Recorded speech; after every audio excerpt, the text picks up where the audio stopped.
Good morning friends, मैं नकुल वैष्णव अपने YouTube channel मेरी किशोरी जी में आपका स्वागत करता हूं। देखिए, आज का हमारा टॉपिक है Haryana group D special science 9th और 10th क्लास की एनसीईआरटी का निचोड़। देखिए, हरियाणा ग्रुप डी के एग्ज़ाम के अगर पॉइंट ऑफ व्यू से मैं बात करूं तो 9th और 10th की एनसीईआरटी सफिशिएंट है साइंस के लिए, क्योंकि 15 क्वेश्चन आएंगे और 15 क्वेश्चन एनसीईआरटी से बाहर एक भी सिंगल क्वेश्चन नहीं आने वाला है। तो मेरा उद्देश्य यहाँ पर यह है कि मैं आपको 9th और 10th क्लास की एनसीईआरटी के जितने भी टॉपिक हैं सभी टॉपिक के ऑब्जेक्टिव टाइप क्वेश्चन आपको करवाने वाला हूँ। मैंने सभी के ऑब्जेक्टिव टाइप यहाँ पर आप लोगों के लिए एनसीईआरटी से लिए हैं। तो जो भी व्यूअर्स नए हैं, आप लोग प्लीज़ चैनल से जुड़ जाइए, चैनल को सब्सक्राइब कर दीजिए और बेल आइकन को प्रेस कर लीजिए, ताकि कोई भी साइंस की क्लास अगर आती है आएगी तो आपको उसका इन्फॉर्मेशन मिल जाएगा। बाकी हमारा उद्देश्य है कि 15 क्वेश्चन साइंस के पूछे जाएंगे तो आपका कोई भी क्वेश्चन गलत ना हो। 15 नंबर बहुत हो जाते हैं ग्रुप डी के हिसाब से। तो चलिए सेशन स्टार्ट करते हैं। साइंस का ग्रुप डी के लिए बहुत ही इंपॉर्टेंट टॉपिक 9th और 10th क्लास की एनसीईआरटी। तो आज का पहला टॉपिक है हमारा, कुछ ऑब्जेक्टिव क्वेश्चन मैंने लिए हैं जो कि प्रीवियस एग्जाम में क्वेश्चन पूछे भी गए हैं। तो प्रीवियस एग्जाम जितने भी अभी तक हुए हैं उन सभी के अंदर पूछे गए क्वेश्चन हैं। तो चलिए पहला क्वेश्चन स्टार्ट करते हैं। पहला क्वेश्चन है, एक फोटो सेल में प्रकाश ऊर्जा को परिवर्तित किया जाता है। तो इसका आंसर हो जाएगा ऑप्शन डी, विद्युत ऊर्जा में। अगला क्वेश्चन है, हमारे घरेलू विद्युत परिपथ में फ्यूज तार पिघल जाता है जब भारी वृद्धि होती है। इसका आंसर हो जाएगा बी, धारा में। देखिए, साथ के साथ या तो आप इसके स्क्रीनशॉट लेते रहिएगा या फिर साथ के साथ लिखते रहिएगा। मैं आपको ऐसे ही 2 से 3 हज़ार क्वेश्चन लिखवाने वाला हूं साइंस के 9th और 10th क्लास की इंक्लूड साइंस एनसीईआरटी के लिए। तो अगला क्वेश्चन है, प्रत्यावर्ती धारा को एसी दृष्ट धारा में बदला जाता है, किसके द्वारा बदला जाता है? तो आंसर हो जाएगा डी, दृष्टकारी धारा।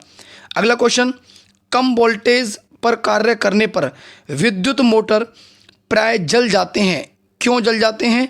तो इसका आंसर देखिए, इसका आंसर है 7वां क्वेश्चन, इसका आंसर ए।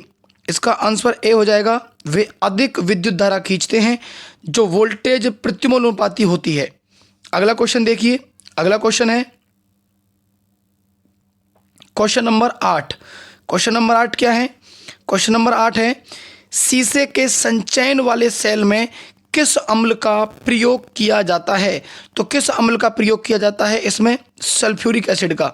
उसके बाद अगला क्वेश्चन देखिए, वाट को प्रकट कर सकते हैं, वाट को किस में प्रकट कर सकते हैं? तो इसका आंसर हो जाएगा वोल्ट में। अगला क्वेश्चन देखिए, बिजली के बल्ब के फिलामेंट के निर्माण के लिए टंगस्टन का प्रयोग किया जाता है, क्यों किया जाता है? क्योंकि इसका आंसर हो जाएगा डी, इसका गलनांक बहुत ऊंचा होता है। अगला क्वेश्चन देखिए, नेक्स्ट क्वेश्चन है क्वेश्चन नंबर 11। देखिए, जो ये क्वेश्चन न्यूमेरिकल टाइप में है, इनकी मैं एक दिन स्पेशल क्लास आप लोगों के लिए लेके आऊँगा। तो न्यूमेरिकल के जितने भी क्वेश्चन हैं उनको मैं अभी फ़िलहाल के लिए छोड़ रहा हूँ। मैं आपको इसके सिर्फ पॉइंट टू पॉइंट क्वेश्चन याद करवा रहा हूँ। पर फिर भी इसका अगर क्वेश्चन हम करते हैं तो इसका आंसर हो जाएगा बी, 5.1। बाकी जब न्यूमेरिकल की क्लास होगी तो न्यूमेरिकल में आपको अलग से, न्यूमेरिकल और रिएक्शन इनकी क्लास अलग से लूँगा मैं। तो इसीलिए इन सारी चीज़ों से जुड़े हुए रहने के लिए आप चैनल को सब्सक्राइब कर दीजिए, ताकि कोई भी क्लास आती है तो आप अप टू डेट रहें। अगला क्वेश्चन देखिए, मोटर कार बैटरी के संबंध में निम्नलिखित कथनों पर विचार कीजिए कि मोटर कार बैटरी के संबंध में कौन सा कथन यहाँ पर सही है या गलत है। वोल्टता सामान्यतः 12 वोल्ट होती है। उसके बाद प्रयुक्त विद्युत अपघट्य हाइड्रोक्लोरिक अम्ल होता है। इलेक्ट्रोड सीसा और ताम्र होते हैं। धारिता को एम्पियर घंटा में व्यक्त किया जाता है। तो देखिए, इसका क्वेश्चन का आंसर थोड़ा ऊपर दे रखा है, क्या है बताते हैं। तो इसका ऑप्शन है, उपयुक्त कथनों में से कौन सा सही है? तो कथन बताने हैं 1 और 2, 2 और 3, 3 और 4, 1 और 4। तो देखिए, एक बार दोबारा से देखते हैं इसका क्वेश्चन नंबर 12। तो इसका है, एक तो पहला ठीक है, वोल्टता सामान्यतः 12 वोल्ट होती है। और धारिता को एम्पियर घंटा में व्यक्त करते हैं। तो इसका आंसर हो जाएगा 1 और 4। तो इसका 1 और 4 कथन बिल्कुल सही है। 1 और 4 किस में है? तो इसका आंसर हो जाएगा डी आंसर, 1 और 4। अगला क्वेश्चन देखिए, अगला क्वेश्चन दे रखा है गैल्वेनाइज्ड लोहा बनाने के लिए लोहे पर किसका लेप किया जाता है? तो इसका आंसर हो जाएगा आंसर ए, जिंक का। अगला क्वेश्चन देखिए, अगला क्वेश्चन है कथन ए, एक धातु तार का तापक्रम बढ़ जाता है जब उसके बीच में से विद्युत धारा प्रभावित की जाती है। अगला कारण 2 कथन, धातु अणुओं के पारस्परिक संगठन से ऊष्मा ऊर्जा का मोचन होता है। उपयुक्त संदर्भ में कौन सा कथन सत्य है? तो देखिए यहाँ पर दे रखा है इसका कथन ए और आर दोनों सही हैं, आर और ए का सही स्पष्टीकरण है। तो इसका देखिए इसका आंसर जो हो जाएगा, इसका आंसर है सी। इसका आंसर सी क्या है? ए सही है परंतु आर गलत है। तो ए क्या सही है? एक धातु तार का तापक्रम बढ़ जाता है जब उसके बीच से विद्युत धारा प्रभावित की जाती है। तो अब इसका ये कथन जो 2 है वो गलत है। अगला क्वेश्चन देखिए, अगला क्वेश्चन दे रखा है क्वेश्चन नंबर 15। 15 क्वेश्चन नंबर क्या है ये देखिए, यहाँ पर एक फ्यूज तार का प्रयोग या उपयोग खालिस्तान के लिए होता है। तो ये किसके लिए होता है? तो इसका आंसर हो जाएगा बी, अत्यधिक धारा प्रवाह के समय विद्युत परिपथ को तोड़ने के लिए। अगला क्वेश्चन देखिए, एसी परिपथों में एसी मीटर मापते हैं, क्या मापते हैं? तो ये मापते हैं आरएमएस मान, आरएमएस मान। उसके बाद देखिए अगला क्वेश्चन, ट्रांसफार्मर के क्रोड के लिए सर्वोत्तम द्रव्य क्या है? तो इसका आंसर हो जाएगा ऑप्शन डी, नर्म लोहा। अगला क्वेश्चन देखिए क्वेश्चन नंबर 18। क्वेश्चन नंबर 18 है निम्नलिखित में से कौन सा विद्युत खपत को बढ़ते क्रम में प्रदर्शित करता है कि पहले कम बिजली कौन खाएगा फिर उससे ज़्यादा कौन खाएगा? तो देखिए इसमें इसका आंसर हो जाएगा टेलीविज़न, पंखा। तो इसका आंसर हो जाएगा सी, पहले पंखा फिर टेलीविज़न फिर विद्युत प्रेस और फिर उसके बाद में इलेक्ट्रिक केटली। ये विद्युत खपत में बढ़ते हुए क्रम में है। अगला क्वेश्चन देखिए, तड़ित निम्नलिखित में से किसके द्वारा उत्पन्न होती है? तो इसका आंसर हो जाएगा बी, विद्युत विसर्जन के द्वारा। अगला क्वेश्चन देखिए, अगला क्वेश्चन नेक्स्ट पेज पर निकालते हैं, क्वेश्चन नंबर 20। तो क्वेश्चन नंबर 20 देखिए, क्वेश्चन नंबर 20 है 1 किलोवाट घंटा का मान होता है। तो 1 किलोवाट घंटा का मान क्या होता है? 3.6 गुना में 10 की पावर 6 जूल। तो इसका आंसर हो जाएगा ए ऑप्शन इसका। उसके बाद अगला क्वेश्चन देखिए, स्टील को चुंबक करना कठिन है क्योंकि उसकी क्या होने के कारण? तो इसका आंसर हो जाएगा इसका है बी, अधिक धारण क्षमता के कारण। स्टील को चुंबकीय करना कठिन है क्योंकि उसकी अधिक धारण क्षमता के कारण। अगला क्वेश्चन देखिए, निम्नलिखित में से कौन सा एक प्रकृति में अनुचुंबकीय है? तो अनुचुंबकीय बताना है तो इसका आंसर हो जाएगा सी, ऑक्सीजन। क्या है ये? अनुचुंबकीय है। अगला क्वेश्चन देखिए, क्वेश्चन नंबर 23। क्वेश्चन नंबर 23 दे रखा है यांत्रिक ऊर्जा को विद्युत ऊर्जा में परिवर्तित करते हैं। तो किसके द्वारा करते हैं यांत्रिक ऊर्जा को विद्युत ऊर्जा में? तो बताइए इसका आंसर क्या हो सकता है? तो इसका आंसर हो जाएगा डी, विद्युत जनित्र के द्वारा। क्या हो जाएगा? विद्युत जनित्र के द्वारा। अगला क्वेश्चन, ये भी 24वां क्वेश्चन न्यूमेरिकल टाइप में है। तो न्यूमेरिकल के लिए आपको बताया है कि इसके लिए अलग से एक क्लास लेंगे। वैसे इसका आंसर अगर हम बताना चाहें तो इसका आंसर हो जाएगा इसका बी, नो। उसके बाद देखिए अगला क्वेश्चन, अगला क्वेश्चन है एक तार के प्रतिरोध के बारे में गलत कथन कौन सा है? तो गलत कथन बताना है इसका। यह तार की सामग्री पर निर्भर करता है, यह तार की लंबाई के सीधे अनुपात में होता है, यह तार की अनुप्रस्थ काट के क्षेत्र के सीधे अनुपात में होता है, या फिर अगला ऑप्शन है इसका ताप में वृद्धि के साथ धातु तार का प्रतिरोध बढ़ जाता है। तो 25 का आंसर हो जाएगा सी।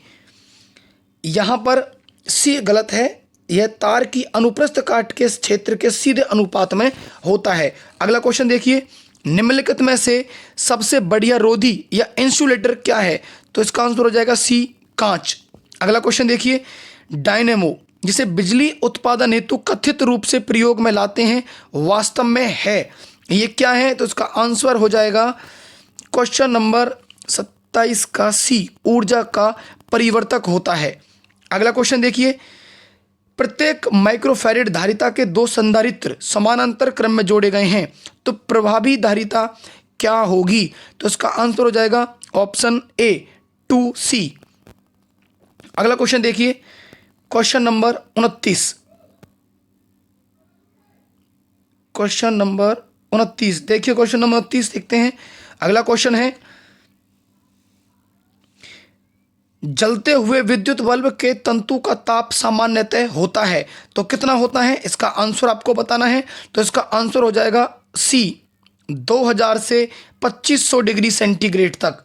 अगला क्वेश्चन देखिए, एक मकान के दो बल्ब लगे हैं, उनमें से एक दूसरे से अधिक प्रकाश देता है, तो निम्नलिखित में से कौन सा कथन सही है? तो इसका आंसर बताइए। तो इसका आंसर हो जाएगा डी, क्या है? कम प्रकाश वाले बल्ब में रेजिस्टेंस अधिक होता है। उसके बाद अगला क्वेश्चन देखिए, क्वेश्चन नंबर 31। क्वेश्चन नंबर 31 क्या है? लेंज का नियम किसके संचारण के नियम का नतीजा है? तो लेंज का नियम किसके संचारण का नियम का नतीजा है? तो क्वेश्चन 31 का आंसर हो जाएगा ए, ऊर्जा। अगला क्वेश्चन देखिए, स्थिर तापमान पर कंडक्टर में वहनशील तरंग दोनों छोरों के बीच के महत्वपूर्ण अंतर के अनुपात में है, इसको कहा जाता है। तो इसको क्या कहा जाता है? ओम का नियम। अगला क्वेश्चन देखिए, क्वेश्चन नंबर 33। क्वेश्चन नंबर 33 क्या है? विद्युत आवेश को भंडारित करने के लिए प्रयुक्त उपकरण को कहते हैं, तो क्या कहा जाता है? इसको कहा जाता है संधारित्र। क्वेश्चन नंबर 33 का बी। अगला क्वेश्चन देखिए, इलेक्ट्रॉन वोल्ट किसकी इकाई है? बहुत ही इंपॉर्टेंट क्वेश्चन है। इलेक्ट्रॉन वोल्ट किसकी इकाई है? तो ये हो जाएगा ऊर्जा। अगला क्वेश्चन देखिए, किसी अर्धचालक को गर्म करने से उसके प्रतिरोध पर क्या प्रभाव पड़ता है? अगर कोई अर्धचालक है और उसको गर्म करें तो उसके प्रतिरोध पर क्या प्रभाव पड़ेगा? तो प्रतिरोध घट जाता है। अगला क्वेश्चन देखिए, अगला क्वेश्चन है, शुष्क सेल में किस तरह की ऊर्जा निहित होती है? तो किस तरह की ऊर्जा निहित होती है? रासायनिक ऊर्जा। इसका आंसर हो जाएगा सी। अगला क्वेश्चन देखिए, एक विद्युत लैंप का फिलामेंट श्वेत तप्त हो जाता है, परंतु फिलामेंट को थामे रखने वाली तार का अगला सिरा मात्र थोड़ा सा गर्म रहता है, क्योंकि? तो इसका आंसर क्या हो जाएगा? तो इसका आंसर हो जाएगा बी ऑप्शन, इसका प्रतिरोध काफी कम होता है। तो अगला क्वेश्चन देखिए, नेक्स्ट क्वेश्चन। अगला क्वेश्चन है क्वेश्चन नंबर 38। तो क्वेश्चन नंबर 38 क्या है? वह आपूर्ति जो कंडेंसर से होकर नहीं गुजर सकती वह क्या है? तो इसका आंसर हो जाएगा बी, डीसी आपूर्ति। अगला क्वेश्चन देखिए, किस कारणवश विद्युत बल्ब के फटने पर हल्का धमाका होता है? तो इसका आंसर क्या हो जाएगा? इसका आंसर हो जाएगा निर्वात स्थानों को भरने के लिए वायु के तीव्रता से जाने के कारण, 39 का सी आंसर। अगला क्वेश्चन देखिए, मेगर मापने का एक उपकरण है। मेगर मापने का, इस मेगर से क्या मापा जाता है? तो मेगर से बताइए क्या मापा जाएगा? तो इससे मापा जाता है इसका इंसुलेशन प्रतिरोध। बी आंसर इसका करेक्ट है, इंसुलेशन प्रतिरोध। अगला क्वेश्चन देखिए, अगला क्वेश्चन है, सामान्यतः नाइक्रोम उपयोग होता है, किसमें उपयोग होता है?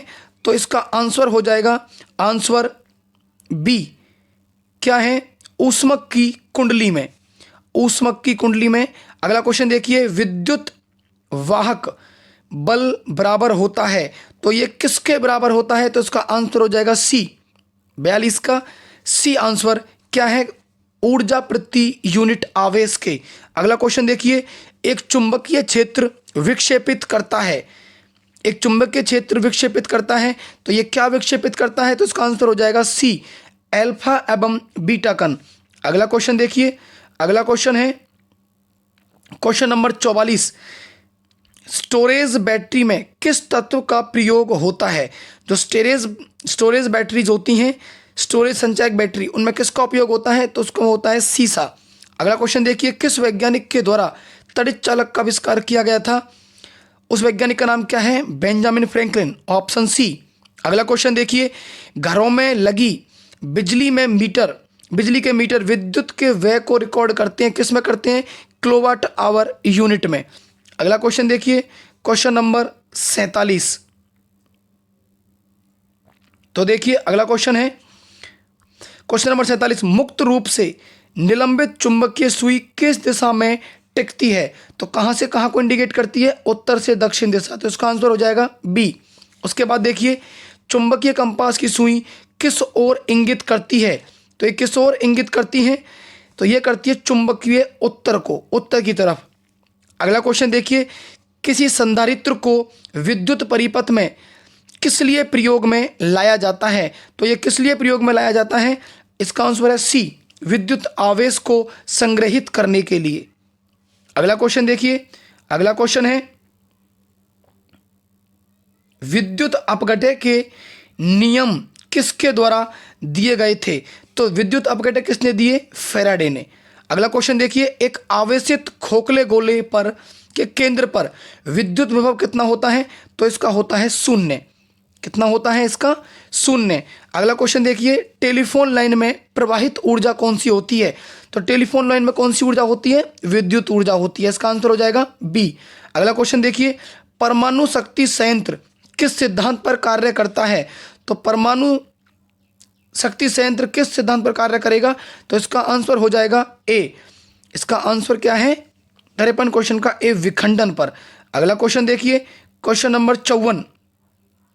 क्वेश्चन नंबर 54 है, छड़ चुंबक अधिकतम चुंबकत्व होता है। छड़ चुंबक का अधिकतम चुंबकत्व कहां पर होता है? तो आंसर हो जाएगा सी, ध्रुवों पर। कहां पर हो जाएगा इसका आंसर? सी, ध्रुवों पर। उसके बाद में एमीटर का प्रतिरोध शंट के प्रतिरोध की अपेक्षा क्या होता है? कम होता है। इसका आंसर बी। उसके बाद में विद्युत बल्ब का फिलामेंट किससे बना होता है? बहुत ही इंपॉर्टेंट क्वेश्चन और बहुत ही इजी क्वेश्चन भी है। तो किसका बना होता है? टंगस्टन का। देखिए साथ के साथ या तो आप स्क्रीनशॉट लेते रहिए या इन सभी को आप साथ के साथ लिखते रहिएगा। मैं आपको ऐसे 2 से 3 हज़ार क्वेश्चन लिखवाने वाला हूं। 9th और 10th क्लास की एनसीईआरटी के सारे टॉपिक के वन लाइनर मैं आपको इसी तरीके से करवाने वाला हूं। और जो भी व्यूअर्स नए हैं, आप लोग प्लीज़ चैनल को सब्सक्राइब कर दीजिए और साथ के साथ अपने व्हाट्सएप ग्रुप में इस सेशन को शेयर भी कर दीजिए। अगला क्वेश्चन देखिए, क्वेश्चन नंबर 57। तो क्वेश्चन नंबर 57 देखिए, अगला क्वेश्चन है, घर की सुरक्षित विद्युत सप्लाई के लिए उपयोग में लाने वाली फ्यूज तार किस धातु की बनी होती है? जिस धातु की बनी होती है वो कैसी होती है? तो इसका आंसर हो जाएगा ए, गलनांक उसका कम होता है। अगला क्वेश्चन देखिए, बिजली के बल्ब में क्या भरा होता है? बहुत सिंपल क्वेश्चन है। तो क्या भरा होता है बिजली के बल्ब में? आर्गन भरी रहती है। अगला क्वेश्चन देखिए, तड़ित चालक बनाने में कौन सी धातु प्रयोग में लाई जाती है? तो तड़ित चालक के लिए कॉपर। इसका आंसर हो जाएगा सी। अगला क्वेश्चन देखिए, क्वेश्चन नंबर 60। तो इसका आंसर देखिए, किसी विद्युत परिपथ में 24 वोल्ट, ये वही है, न्यूमेरिकल है। तो न्यूमेरिकल के लिए हम स्पेशल से एक क्लास लेने वाले हैं, पर इसका फिर भी जो आंसर है, इसका आंसर हो जाएगा, इसका है 60 का बी, 0.4 एम्पियर। अगला क्वेश्चन देखिए, शुष्क सेल की क्षमता या शुष्क सेल का विभव कितना होता है? तो इसका आंसर हो जाएगा 1.5 वोल्ट। Answer B. अगला क्वेश्चन देखिए, यदि चुंबकीय छड़ के उत्तरी या दक्षिणी ध्रुव के पास प्रति चुंबकीय पदार्थ लाया जाता है तो क्या होगा? तो इसका आंसर बताइए क्या होगा? तो इसका आंसर हो जाएगा ध्रुवों पर प्रतिकर्षित होगा। ध्रुवों पर प्रतिकर्षित होगा। उसके बाद अगला क्वेश्चन देखिए, क्वेश्चन नंबर 63। क्वेश्चन हो जाएगा, विद्युत ऊर्जा मापने के यंत्र को कहा जाता है। तो विद्युत ऊर्जा के यंत्र जिसे मापते हैं उसे क्या बोलते हैं? तो इसका आंसर हो जाएगा क्वेश्चन का 63 का सी, किलोवाट आवर, घंटा।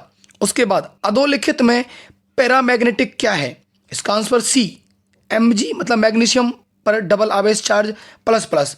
उसके बाद देखिए, विद्युत आवेश का मात्रक क्या है कि जिससे हम विद्युत आवेश को मापते हैं? तो इसका आंसर है कूलाम्ब, ऑप्शन बी। अगला क्वेश्चन देखिए, अगला क्वेश्चन है क्वेश्चन नंबर 66।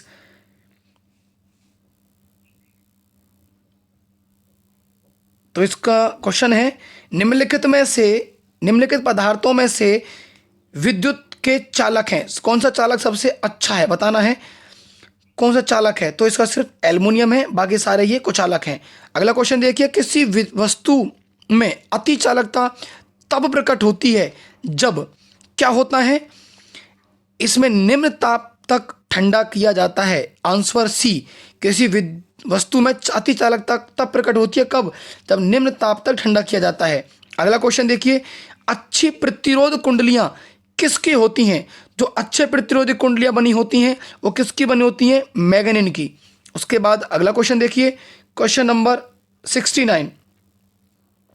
हेनरी इकाई है, हेनरी किसकी इकाई है, तो हेनरी के लिए बताएंगे आप स्व प्रेरकत्व, तो इसका आंसर हो जाएगा सी। अगला क्वेश्चन देखिए, प्रेरित विद्युत वाहक बल की दिशा ऐसी है कि वह उसके कारण का विरोध करती है, यह कथन किसका है, तो किसका है, ये लेंज के नियम का। अगला क्वेश्चन देखिए, भारत में प्रत्यावर्ती धारा मेंस की आवृत्ति कितनी है। बहुत सिंपल क्वेश्चन है, तो इसकी है 50 हर्ट्ज, इसका आंसर हो जाएगा बी।